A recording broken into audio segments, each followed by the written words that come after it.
ನಮಸ್ಕಾರ, welcome to crazy family YouTube channel. ಇವತ್ತು ನಮ್ಮ ಮನೆ ಮಕ್ಕಳ ಸಂಡೆ ಹೇಗಿರುತ್ತೆ ಅಂತ ನೋಡ್ಕೊಂಡು ಬರೋಣ ಬನ್ನಿ. ಇವತ್ತು ಸಂಡೆ ನಾವೆಲ್ಲರೂ ಒಂದ್ ಕಡೆ ಸೇರಿದೀವಿ. ಮಕ್ಳಿಗೆ ಎಲ್ರು ಒಂದ್ ಕಡೆ ಸೇರ್ತೀವಿ ಅಂದ್ರೆ ತುಂಬಾನೇ ಖುಷಿ. ಯಾಕೆ ಅಂದ್ರೆ ಈ ವಿಡಿಯೋನ ಕೊನೆವರೆಗೂ ನೋಡಿ ನಿಮ್ಗೆ ಗೊತ್ತಾಗತ್ತೆ. ಈ ಒಂದು ದಿನ ಫುಲ್ ಎಂಜಾಯ್ ಮಾಡೋದು, ಗೇಮ್ಸ್ ಆಡೋದು, ಎಲ್ರು ಒಟ್ಟಿಗೆ ಸೇರಿ ಕುತ್ಕೊಂಡು ಊಟ ಮಾಡೋದು. ಹಾಗಾಗಿ ಸಂಡೆ ಅಂದ್ರೆ ಮಕ್ಕಳಿಗೆ ತುಂಬಾನೇ ಖುಷಿ.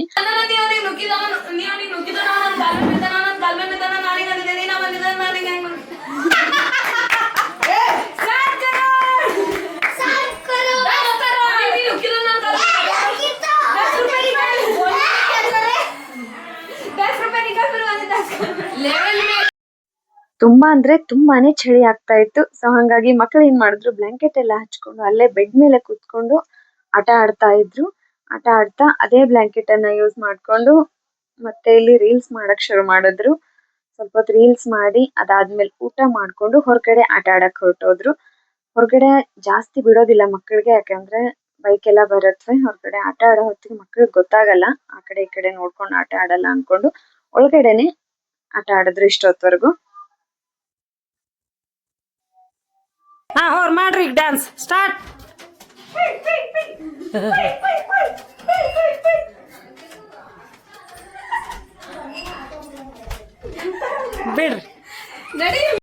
ಇವತ್ತಿನ ದಿನಗಳಲ್ಲಿ ಮಕ್ಕಳಿಗೋಸ್ಕರ ಅಪ್ಪ ಅಮ್ಮಂದ್ರು ಏನ್ ಮಾಡೋದಕ್ಕೂ ರೆಡಿ ಆಗಿದ್ದಾರೆ. ಆದ್ರೆ ಇಂಥ ಮಾಹೋಲನ್ನ ಕ್ರಿಯೇಟ್ ಮಾಡ್ಕೊಡಿ ಅಂತ ಹೇಳೋದಕ್ಕೆ ಇಷ್ಟಪಡ್ತೀನಿ. ಯಾಕೆಂದ್ರೆ ಮಕ್ಕಳು ಈ ತರ ಆಡೋವಾಗ ಅವ್ರ ಮನ್ಸನ್ನ ಏನ್ ಅಂತಾರಲ್ಲ, ಅದು ತುಂಬಾ ಖುಷಿ ಕೊಡತ್ತೆ ಮಕ್ಕಳಿಗೆ. ನಾವು ಇವತ್ತಿನ ಮಕ್ಕಳು ಏನಾಗ್ಬಿಟ್ಟಿದ್ದಾರೆ, ಫೋನಿಗೆ ಅಡಿಕ್ಟ್ ಆಗ್ಬಿಟ್ಟಿದ್ದಾರೆ. ಫೋನ್ ಇದ್ರೆ ಸಾಕು, ಫ್ರೆಂಡ್ಸ್ ಬೇಡ, ಕಸಿನ್ಸ್ ಬೇಡ, ಯಾರೋ ಬೇಕಾಗಿಲ್ಲ ಅವ್ರಿಗೆ. ಫೋನ್ ಕೊಡದೇ ಇದ್ರೆ ಅಪ್ಪ ಅಮ್ಮನ್ಗೂ ಕೂಡ ಎದುರು ವಾದಿಸೋದಕ್ಕೆ ರೆಡಿ ಆಗ್ಬಿಟ್ಟಿದ್ದಾರೆ. ಆದ್ರೆ ಅದ್ರಿಂದ ನಾವು ಹೊರಗೆ ತರಬೇಕು ಮಕ್ಕಳಿಗೆ ಅಂದ್ರೆ ಇಂತಹ ಒಂದು ಒಡನಾಟ ಅವ್ರದ್ದಾಗಿರ್ಬೇಕು. ಇಂತಹ ಫ್ರೆಂಡ್ಸ್ ಜೊತೆ ಆಗ್ಲಿ ಅಥವಾ ಕಸಿನ್ಸ್ ಜೊತೆ ಆಗ್ಲಿ ಈ ತರ ಆಟ ಆಡ್ಕೊಂಡು ಎಂಜಾಯ್ ಮಾಡ್ಕೊಂಡಿದ್ರೆ ಮಾತ್ರ ಫೋನಿಂದ ದೂರ ಆಗ್ಬೋದು ಅವರು. ಇದನ್ನೆಲ್ಲ ನೋಡ್ತಿದ್ರೆ ನನ್ಗೆ ಒಂದ್ ಕವನ ನೆನಪಾಗತ್ತೆ. ಜೀವನದಲ್ಲಿ ಎಷ್ಟೋ ಜನ ಪರಿಚಯ ಆಗ್ತಾರೆ, ಆದ್ರೆ ನಮ್ಮ ಸಂತೋಷಕ್ಕೆ ಕೆಲವರು ಮಾತ್ರ ಕಾರಣರಾಗ್ತಾರೆ. ಅವರೇ ಈ ಕಸಿನ್ಸ್ ಅಂತ ಹೇಳ್ಬೋದು ಅಥವಾ ಇಂಥ ಫ್ರೆಂಡ್ಸ್ ಅಂತ ಹೇಳ್ಬೋದು. ಈ ಫ್ರೀಡಮ್ ಒಟ್ಟಿಗೆ ಬೆಳೆದು ಬಂದ ಪ್ರೀತಿನೋ ಅಥವಾ ಜೊತೆಗಿದ್ದಾಗ ಇರೋ ಸಲುಗೇನೋ ಈ ಖುಷಿ ಕಾರಣ ಆಗ್ಬೋದು ಅಂತ ನನ್ಗನ್ಸುತ್ತೆ.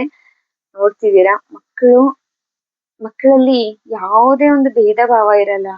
ಎಲ್ರು ನಾವು ಒಂದೇ ಅನ್ನುವಂತ ಒಂದು ಮನಸ್ಥಿತಿ ಮಕ್ಕಳದಾಗಿರತ್ತೆ. ನಾವು ಕೂಡ ಚಿಕ್ಕಂದಿರ್ಬೇಕಾದ್ರೆ ಇದೇ ತರ ಬೆಳೆದ್ ಬಂದಿದ್ದೀನಿ. ನಮ್ಮ ಮನೆಯಲ್ಲಿ ನಮ್ಮ ದೊಡ್ಡಮ್ಮನ ಮಕ್ಕಳು, ಚಿಕ್ಕಮ್ಮಂದಿರ ಮಕ್ಕಳು, ಮಾಮನ ಮಕ್ಕಳು ಎಲ್ರು ಸಮ್ಮರ್ ಹಾಲಿಡೇಸ್ ಅಲ್ಲಿ ಒಂದೇ ಕಡೆ ಸೇರ್ತಿದ್ವಿ. ಆದ್ರೆ ಇವತ್ತಿನ ಮಕ್ಕಳಿಗೆ ಕೋಚಿಂಗ್ ಕ್ಲಾಸಸ್ ಆಗಿರ್ಬೋದು, ಎಕ್ಸ್ಟ್ರಾ ಕ್ಲಾಸಸ್ ಆಗಿರ್ಬೋದು, ಏನೋ ಒಂದ್ ಅನ್ಕೊಂಡು ಮಕ್ಕಳು ಫ್ರೀ ಅನ್ನೋದೇ ಇಲ್ಲ. ತುಂಬಾ ಬ್ಯುಸಿ ಆಗ್ಬಿಟ್ಟಿದ್ದಾರೆ ಮಕ್ಕಳು. ಊಟ ಆದ್ಮೇಲೆ ಎಲ್ರು ಸೇರಿ ಹೊರಗಡೆ ಆಟ ಆಡ್ಕೊಂಡ್ರು. ಅವ್ರು ಇವಾಗ ಆಡೋದು ಹೆಲ್ಮೆಟ್ ಗೇಮು. ಅದನ್ನ ನೋಡಿ ಎಲ್ರು ಹೊಟ್ಟೆ ಹುಣ್ಣಾಗೋ ತರ ನಕ್ಬಿಟ್ಟಿದೀವಿ. ನೀವು ಕೂಡ ನೋಡಿ.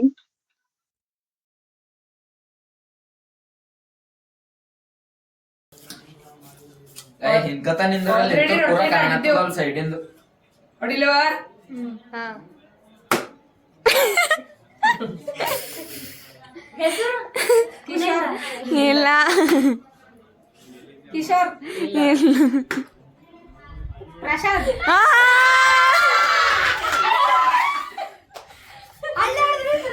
ಫಸ್ಟ್ ಹೊಡೆದು ಚೇಂಜ್ ಮಾಡೋದೇ ಇರ್ತದ. ಕಾರ್ತಿಕ್ ಇಲ್ಲ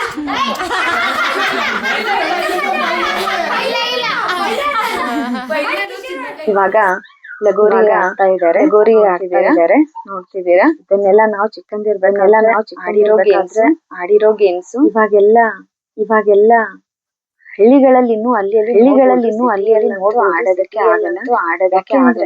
ಈ ತರ ಹೊರಗಡೆ ಆಟ ಆಡೋದಕ್ಕೆ ಅಕ್ಕಪಕ್ಕದಲ್ಲಿ ಕಾರ್ ನಿಲ್ಸಿರ್ತಾರೆ, ಮನೆಗಳಿಗೆ ಗ್ಲಾಸ್ ಹಾಕಿರುತ್ತೆ, ಬಾಲ್ ಓದು ಅಥವಾ ಮನೆಗಳಿಗೆ ಹತ್ಬೋದು ಅನ್ಕೊಂಡು ಪಕ್ಕದಲ್ಲಿ ಬೈಕ್ ಎಲ್ಲ ಆಡ್ತಾ ಇರುತ್ತೆ.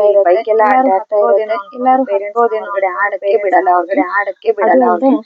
ಅದು ಅಲ್ಲದೆ ಹಳ್ಳಿ ಮೇಲೆ ಹಳ್ಳಿ ಮೇಲೆ ಫ್ರೀ ಆಗಿ ತುಂಬಾ ಇರುತ್ತೆ ಮಕ್ಕಳಿಗೆ ಆಡೋದಕ್ಕೆ. ಹಳ್ಳಿಯಲ್ಲಿ ಮಕ್ಕಳು ತುಂಬಾ ಚೆನ್ನಾಗಿ ಆಟ ಆಡೋದಾಗಿರ್ಬೋದು, ಗಿಡ ಹತ್ತೋದಾಗಿರ್ಬೋದು, ಗಿಡ ಹತ್ತೋದಾಗಿರ್ಬೋದು, ಸ್ವಿಮ್ಮಿಂಗ್ ಪ್ರತಿಯೊಂದರಲ್ಲೂ ಫಾಸ್ಟ್ ಆಗಿರುತ್ತೆ, ತುಂಬಾ ಫಾಸ್ಟ್ ಆಗಿರುತ್ತೆ ಮಕ್ಕಳು ಅಂತ ನನ್ಗೆ ಹಳ್ಳಿ ಅನ್ಸುತ್ತೆ. ಮಕ್ಕಳು ಅಂತ ನನ್ಗೆ ನಿಮ್ಗೆ ಅನ್ಸುತ್ತೆ.